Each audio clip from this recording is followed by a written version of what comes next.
السلام علیکم ورحمت الله وبرکاتو. محترم المقام تا پوښتنه کړې ده چې د نکاح په وخت کې کجوري یا چواري دا یو خوا او بل خوا شیندل دا څنګه دي؟ چونکې د ټولو نه لومړی خبره دا ده چې د نکاح په موقع کې دوو شیانو ته خیال پکار دی.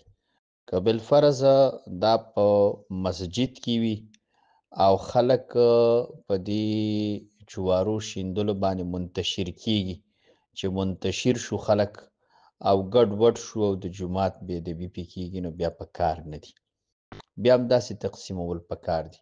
که د جومات نه علاوه په بل ځای کې مثلا بیټک کې یا په حجره کې یا په شادي حال کې یا په جومات کې هم وي، خو خلک مهذبې طریقې سره ناست دي، افراتفري نه جوړی، ورانې نه کوي، شور نه کوي، مستي پې نه کوي، نو بیا په جومات کې هم څه قباحت نشته او په نورو ځایونو کې هم څه قباحت نشته.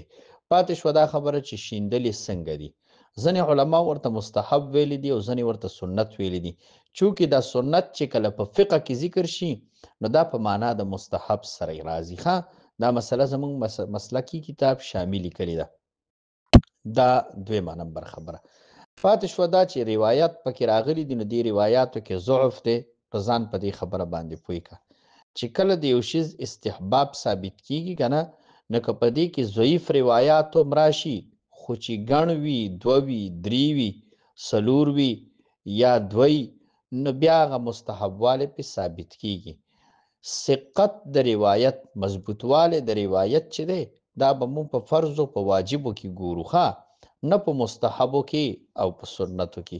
دې کې به ضعیف روایات هم کار کوي، چونکې دا یو مسله نن سبا ډېره عامه روانه ده. هغه دغه مولانا فضل الرحمن صاحب په یو ځای کې نوستې ده، نو عام خلک پې دا اعتراض کوي چونکې موږ یا د پارټۍ سره یو یا نه یو، یا موږ د سیاست سره کار ساتو یا نه ساتو. زه خپل ځاني په دې څیزونو کې دخیل نه یم، خو چونکې به حیثیت یو عالم چې د دین او د اسلام په اصولو کې یو روا کار کوي، نو هغې ته د ناروا نسبت د پارټۍ د تعصب د وجې نه دا ظلم دی او زیاتی دی، ښه خبره نه ده. ښه.